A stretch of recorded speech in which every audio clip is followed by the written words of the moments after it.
الله أكبر الله أكبر. أشهد أن لا إله إلا الله.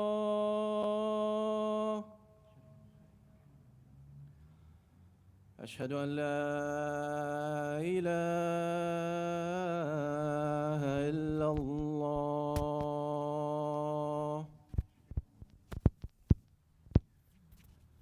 أشهد أن محمدًا رسول الله.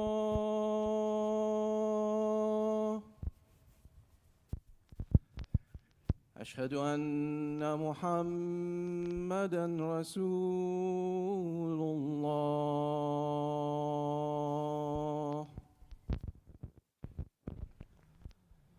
حي على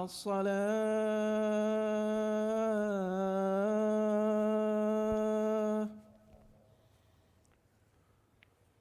حي على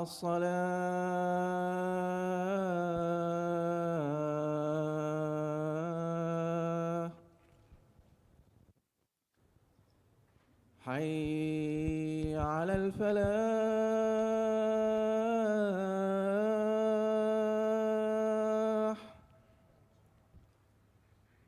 حي على الفلاح.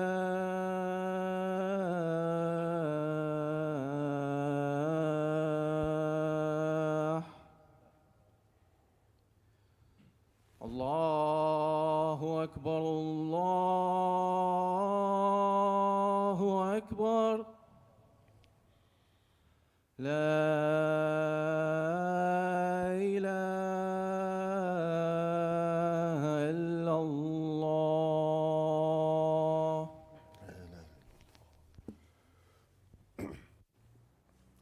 إن الحمد لله نحمده ونستعينه ونستغفره ونعوذ بالله من شرور أنفسنا ومن سيئات أعمالنا. من يهده الله فلا مضل له ومن يضلل فلن تجد له وليا مرشدا.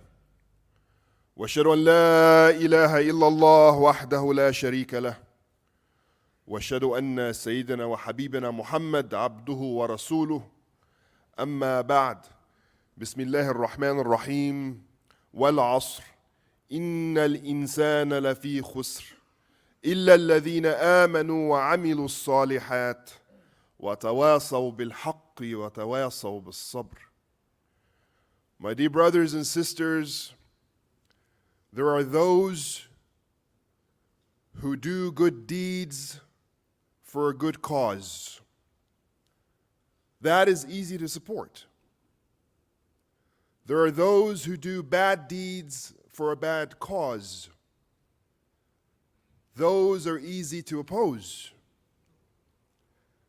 But there are many who might do good deeds for a bad cause or bad deeds for a good cause. And that is where humanity's morality is mired.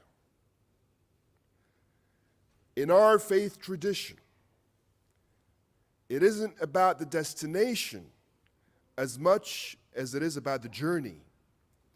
It's not about the end as much as it is about the means. This is not a religion of by any means necessary. This is a religion of by the right means necessary, by the good means, by the good deeds, by the godly way in order to reach a destination. This is a religion in which the journey is the destination. The means are the end.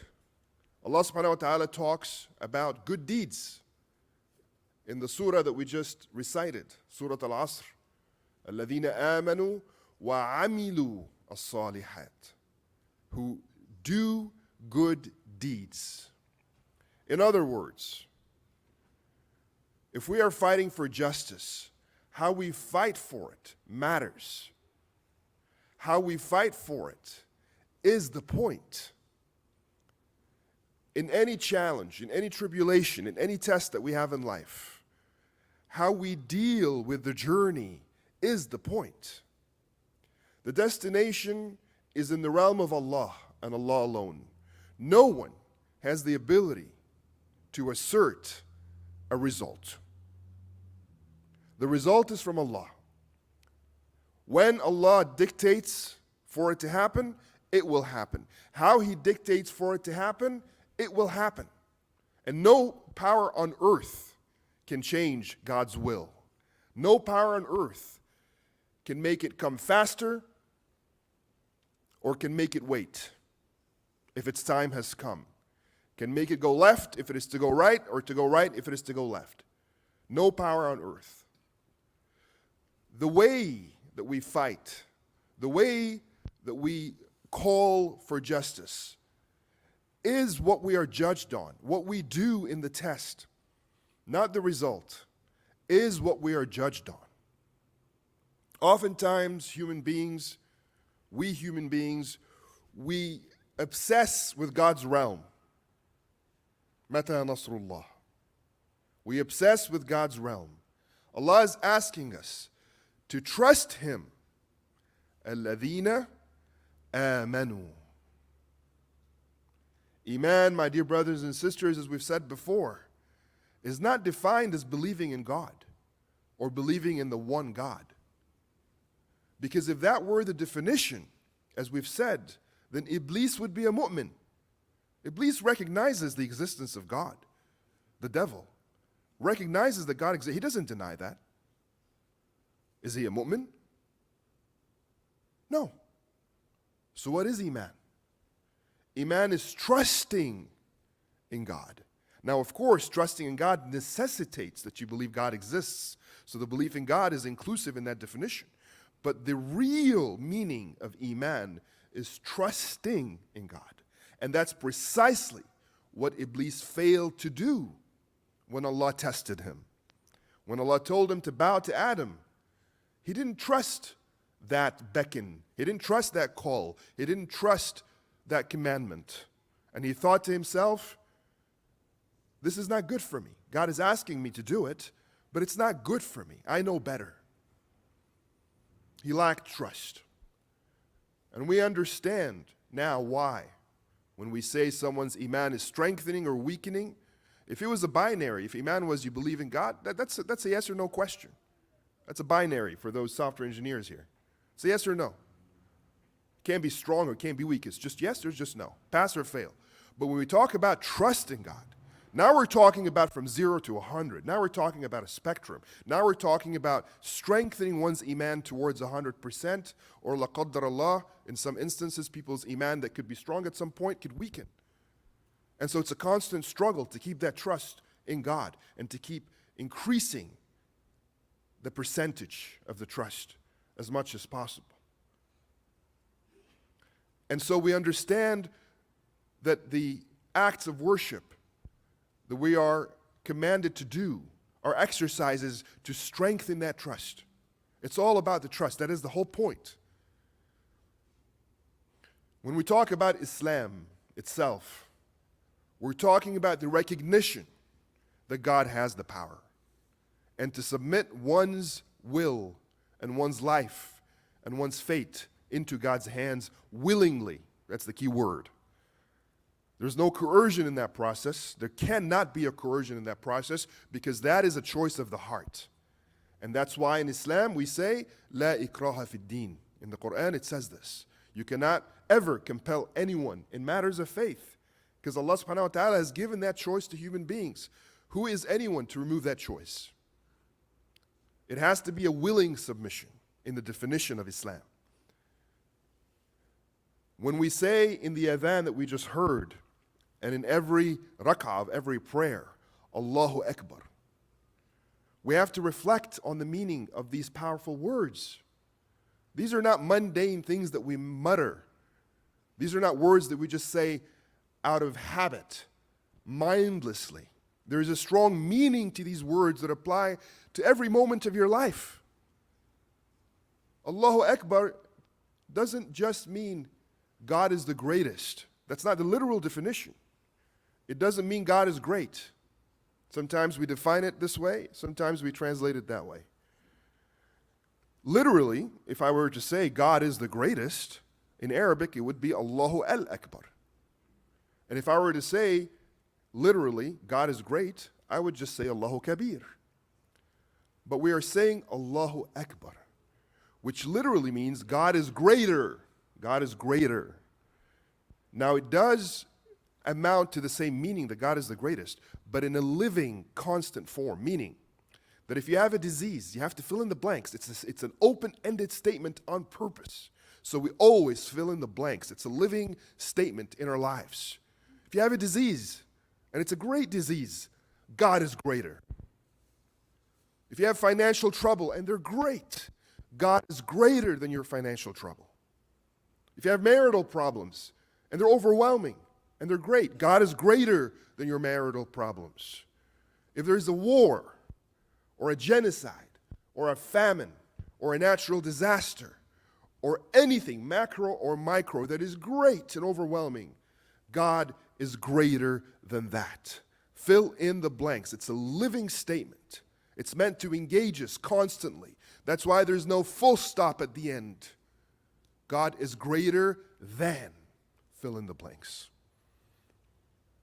So, my dear brothers and sisters, when we recognize from that statement that the true power, the only real power lies in the hands of Allah, what does that mean for us? So many things. One, we fear no one and nothing but God, because no one and nothing has any real power. There is a mirage of power. There is the phantom of power. There is the image of power. But it's not real power. No army has real power. It's all delegated by Allah as a test, but the power is in the hands of Allah. No intelligence agency, no government, no dictator, no king, no president, no media, no corporate power. Who then is worthy of being feared or revered but Allah, the only true power in this world? Any power that is delegated to human beings is a test to them and to others. If a state or a military is given power, they're tested by how they use it. And success and failure is defined in Islam differently from how we have come to define it in a worldly sense. It isn't about winning or losing in the dunya. It's about whether you win or lose the test. You may win a war, abuse your power in the process, and you lose the test. Are you then a winner or are you a loser? From a worldly sense, from a micro sense of a Lilliputian mindset, humans think, oh, they have won or they're winning. But Allah has the real power. To Allah is the final return. And Allah is in control. And Allah is just. And Allah is mighty. And He's powerful. And He's greater than everything. They have failed. And for those who are tested on the other side by the power delegated to side A, they're tested as well. If we are patient and we're persistent and we don't lose trust in Allah, and we understand that by doing what is right, the good deed, the journey itself, the means, in a godly way, ala sirat al-mustaqim, then we have won regardless of the result. That is the whole point of the test. أُولَٰئِكَ هُمُ الْفَائِزُونَ. Those are the real winners by Allah's promise. And so as we look at historical incidents and we judge them based on this clear understanding, I then ask you, in the conflict between the prophet Yahya, John the Baptist, alayhi salam, and King Herod of Judea, who is the winner and who's the loser? King Herod commanded that he be arrested and beheaded, and he succeeded in his conspiracy. John the Baptist, Yahya alayhi salam, was apprehended and he was beheaded. End of story. By any conventional means, Yahya has lost. Herod has won.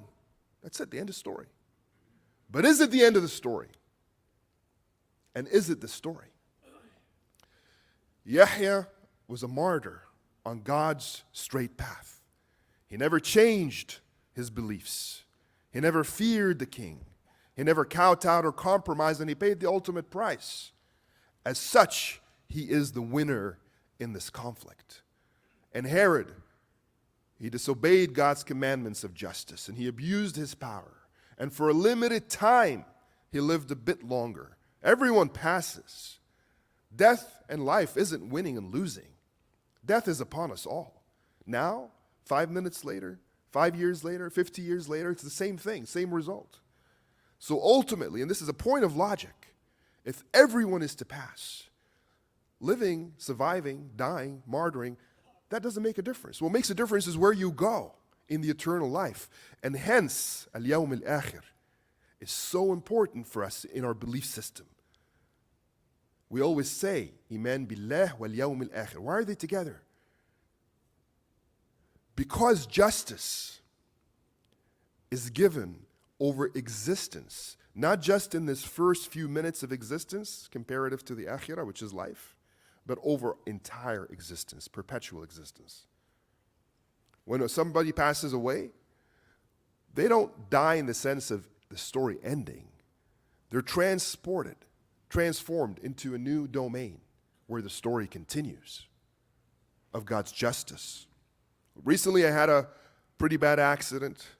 Car was destroyed. I was shook up a little bit. And it turns out scientists have discovered that there are portals in this world, invisible doors, that you can open and enter into new dimensions. Sounds like science fiction, but it's true, scientifically proven. And these doors could pop up at any time, anywhere, for anyone. They open the door, and they exit this dimension suddenly, without warning, into a new dimension. That, of course, is death.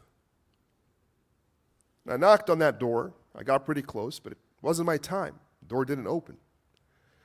But somewhere, somehow, sometime, it will. No doubt. For me and for you. And without warning, nobody knows when, how, or where. All of a sudden, everything that you know is gone. All of a sudden, game over. You exit, door opens, new dimension. You leave everything behind. You're in the middle of thinking about your next meeting, boom, doesn't matter. The wealth that you had that kept you up at night wondering about if you're losing it or making it grow, the relationships that you have, the power that you're trying to get, the influence, whatever it is that takes up our time and our minds and our hearts constantly, umur ad-dunya, we leave it all behind without a moment's warning as we exit that door, and then what we are left with and left with alone are the good deeds. The only thing allowed for you to go through that checkpoint, the only thing allowed through that checkpoint is your luggage of deeds, your baggage of deeds. As an Egyptian philosopher and scholar, Dr. Mustafa Mahmoud once said, being in this world is like being at a supermarket. You're allowed to check out any items you want, but choose carefully, because as you exit the store, you will pay for everything that you have selected. So be careful what you select. You will pay for everything that you select. It's all there. Take your choice, but you will pay for everything that you've selected. And so we go back to the surah. And Allah subhanahu wa ta'ala fi Surah Al-Asr, so short and so brief, but so powerful. Wal-Asr. Of all the things that God could have swore an oath by, He swears by the token of time, because time is the only thing that all human beings understand and agree on, that it passes, and at the end of it is a certain death. The only thing all humans agree on. They don't agree on the existence of God. They don't agree on the trust of God. And if they do agree on both, then they don't necessarily agree on how. Is it this religion or that religion? So Allah subhanahu wa ta'ala gives the lowest common denominator. Something that Muslims, Christians, Jews, Buddhists, Hindus, Sikhs, Jains, Taoists, whatever, non-believers all agree on. And that is time passes. The clock ticks and we approach a certain demise from a worldly sense. So as that is true, what follows is true. وَالْعَصْرِ إِنَّ الْإِنسَانَ لَفِي خُسْرٍ. By the very token of time itself, we're losing. We're losing time. We're losing opportunity. We're all closer to that final point now when I began a few minutes ago in this khutbah. And we'll all be closer still by the time we make iqamah than now. And closer tonight than by iqamah, and so on and so forth. وَالْعَصْرِ إِنَّ الْإِنسَانَ لَفِي خُسْرٍ. Now, that is a loss for most people because we're approaching a point of no return where we exit the checkpoint with negative baggage, with poor choices. And so time is counting against us, except. This is where there isn't a loss, where that time that's passing is a win, is a gain. Because in the following conditions, the baggage is good, and you're adding and you're selecting good items from the supermarket. الَّذِينَ آمَنُوا starts with trusting in God. وَعَمِلُوا الصَّالِحَاتِ. Your way is the end. Your means is the end. Your way, your journey is the destination. It's what you do. It's what you do. It's not about what you're doing it for. It's what you do. الَّذِينَ آمَنُوا وَعَمِلُوا الصَّالِحَاتِ always come together like two sides of a coin. If you think about it, strengthening your iman is like charging a battery. It's absolutely important, pertinent. Let's say it's an iPhone, for that iPhone to work, right? And for you to be able to do tasks on it, to charge that battery. If that battery dies out, what good is that phone, right? Or any gadget, or your car, or whatever it is. And can you charge it once and then let it be for life? No. It depletes with time. It depletes with usage. That's just the way the world is. So you need to constantly recharge, to be able to constantly put it to good use. That's why we have in Islam, all the acts of worship are repetitive. You know, we do Hajj once in a lifetime. We do Ramadan and fasting once a year. We do Jum'ah once a week. We pray every single day, 5 times a day. Whether it's a day or a week or a month or a lifetime, there is a repetitiveness to our acts of worship to keep us recharged. But we can't just charge the battery and let it be. What's the point? Once you charge that soul with iman, you have to activate into deeds. That phone has to be used. 100% charged battery, but the phone isn't being used, then what's the point? Or a car isn't being used after the battery's charged, what's the point? They come together. You can't do one without the other. Always two sides to the same coin. And then comes the final point. I'll close with this. That your ally is truth. Truth includes justice, because justice is truth. Haqqa means truth, but also means something that will happen. Haqqa alayka shay'an sayahduth. Truth and justice is upon us, all of us. Here's the thing about justice. No one is immune. No one can escape it. It's patient. It might be soon, it might be later, but it will always come. It's certain. Humans beware. I empathize with the victims of injustice, my brothers and sisters, but I pity the perpetrators of injustice. I pity the perpetrators of injustice. And I fear for myself that I could ever be unjust to someone, more than I fear myself being a victim of injustice, because truly, that is a worse loss. وَتَوَاسَوْا بِالْحَقِّ. Haqq is your ally.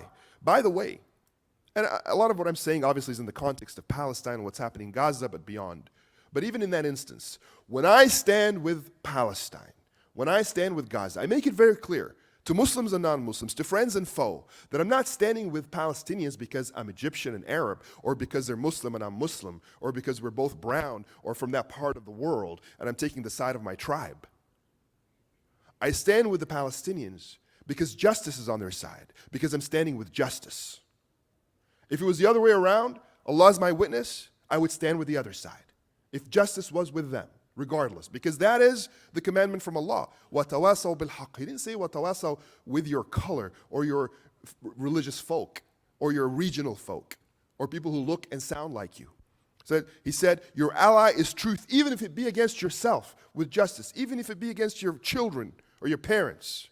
And the Prophet ﷺ, who lived out that message in human form, practiced that in many instances of his life. And so let us always remember that it isn't about bias. It isn't about partiality. And let's check ourselves so we make sure it's not about that. It is about standing for justice. It is about standing for truth. And in this case, it happens to be with those human beings that we call Palestinians. وَتَوَاسَوْا بِالصَّبْرِ. Sabr here comes with truth and justice, because like I said, justice could take a while. Patience is necessary when you're on the truth path. Sometimes it's difficult. It's an uphill battle. It's not for the faint of heart. It's not for the rushed. It's for those who can pace themselves. And when we say sabr, we're not just saying patience as in wait. This is not a passive thing. Sabr is not a passive concept in Islam. It is in the English language, but in the Arabic Quranic conception, sabr is an active concept. It means persistence. It means persisting.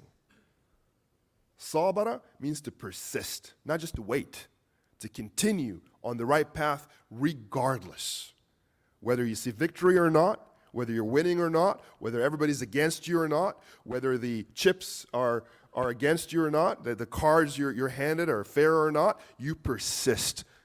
You persist for the sake of Allah, and that is the true win. أقول قولي هذا واستغفر الله لي ولكم لعلكم ترحمون.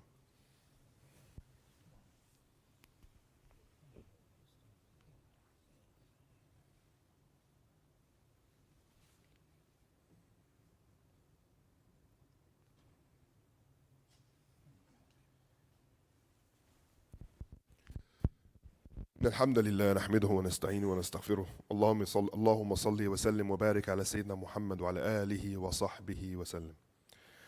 My dear brothers and sisters, in the vein of what we are talking about tomorrow, there's a very important panel discussion here at this very beautiful and community masjid. It's called Explore Palestine, History and Prospects for Peace. I encourage everyone to attend. It will start with Quranic recitation from our own Sheikh Hassan Ali Qasi, and it will include very powerful speakers. We have Brother Dale Sopransky, who's Director of Washington Report, Brother our friend Sarwar from Gain Peace, our own Sheikh Zayd Abdul Rahim, and Sheikh Hassan Ali Qasi, as I mentioned. This will be a very important discussion. I really, really, really urge you to attend, because Haqq includes data. Data and facts are part of the realm of truth. Information is important. We have to arm ourselves with facts, with data, with arguments, with logic, all of which are in the realm of haqq, that Allah subhanahu wa ta'ala told us to natawasa bi, to have it as our ally. So let's arm ourselves with this. Remember, Iqra was the first commandment, gaining information. The second commandment in the Quran, and this is not as well known as a fact, is qum. It comes later in another surah. Qum, rise. We learn, we educate, and then we rise up to act with the information. Also, charity is really important in these moments. And we have Baytul Mal outside right now who are collecting funds to support our brothers and sisters in Gaza. And I didn't get into details here because it's all over the news, but let's remember that out of the 36 hospitals that once served the population of Gaza, 2.5 million, 0 are currently functional. That close to 30,000 individuals have lost their lives, including 10,000 children. That never in any conflict in the modern era have so many United Nations headquarters and branches and individuals been bombed and killed. And that as we speak, the International Court of Justice in The Hague in the Netherlands is trying Israel for war crimes and genocide. Even as our media, our corporate media, and our politicians are looking the other way, the streets are rising. Rallies and protests. Social media is bustling. Our own community and allies are calling and writing letters and speaking out, and it's making a difference. It's making a difference. Sure, our brothers and sisters are paying the ultimate price, but they are persisting. They have sabr and they have haqq, and they will win. No doubt about it, so long as we stay on the truth and on the sabr.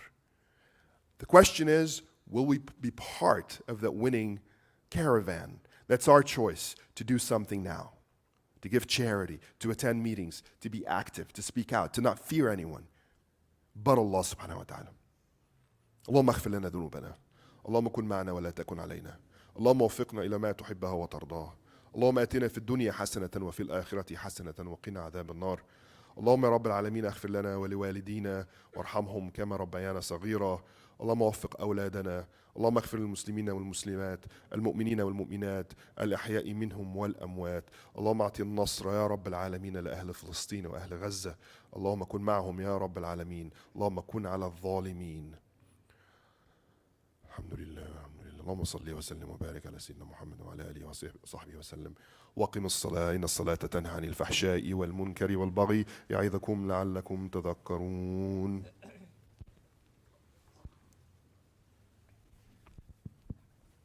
الله أكبر الله أكبر أشهد أن لا إله إلا الله أشهد أن محمدا رسول الله حي على الصلاة حي على الفلاح قد قامت الصلاة قد قامت الصلاة الله أكبر الله أكبر لا إله إلا الله. استقيموا واعتدلوا يرحمكم الله.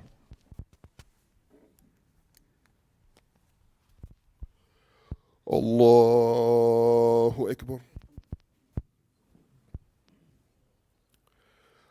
الحمد لله رب العالمين الرحمن الرحيم مالك يوم الدين إياك نعبد وإياك نستعين اهدنا الصراط المستقيم صراط الذين أنعمت عليهم غير المغضوب عليهم ولا الضالين.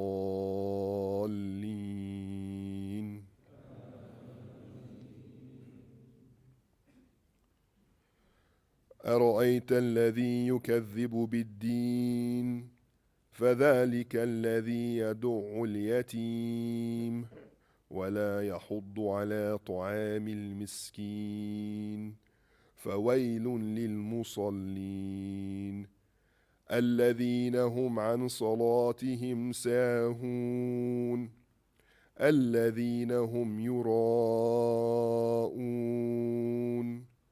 ويمنعون الماعون. الله أكبر.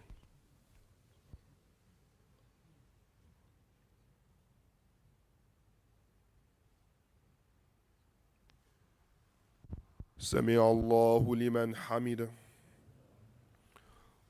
الله أكبر.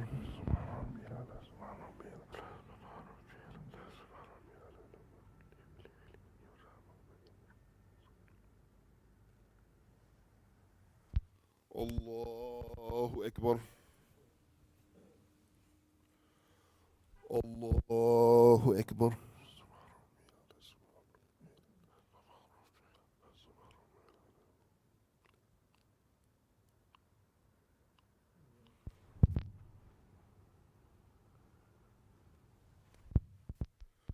الله أكبر.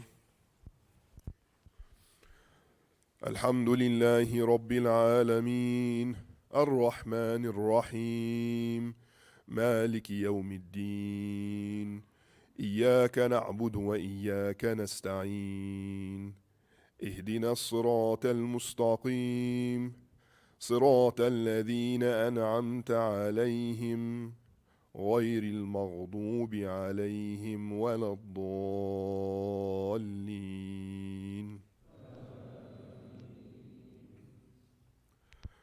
والعصر إن الإنسان لفي خسر إلا الذين آمنوا وعملوا الصالحات وتواصوا بالحق وتواصوا بالصبر.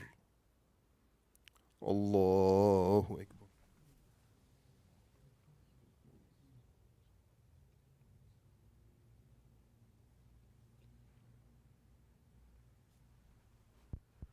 سمع الله لمن حمده. الله أكبر.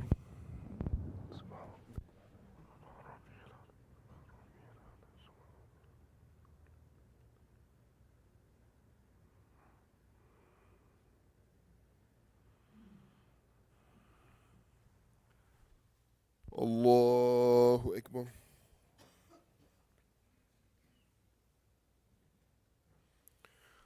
الله أكبر.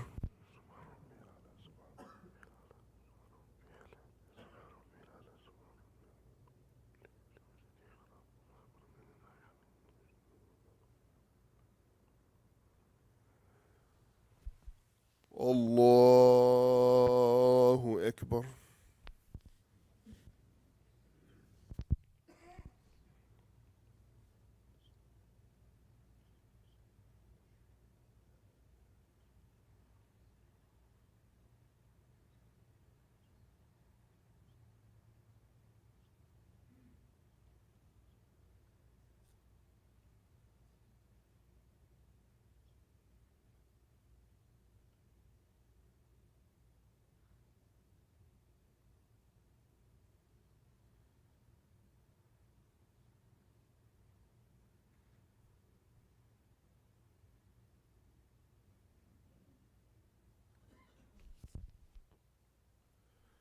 السلام عليكم ورحمة الله.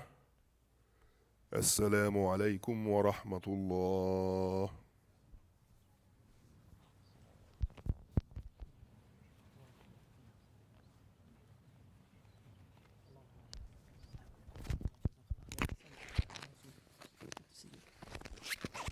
Assalamu alaikum. Respected brothers and sisters, young and elders, we have a request for dua. One of the brothers had surgery. So inshallah, there is a request to make dua for him. This is Brother Khuram Mansoor, I think it says. Brother Khuram Mansoor, we are making dua for him. He just had surgery.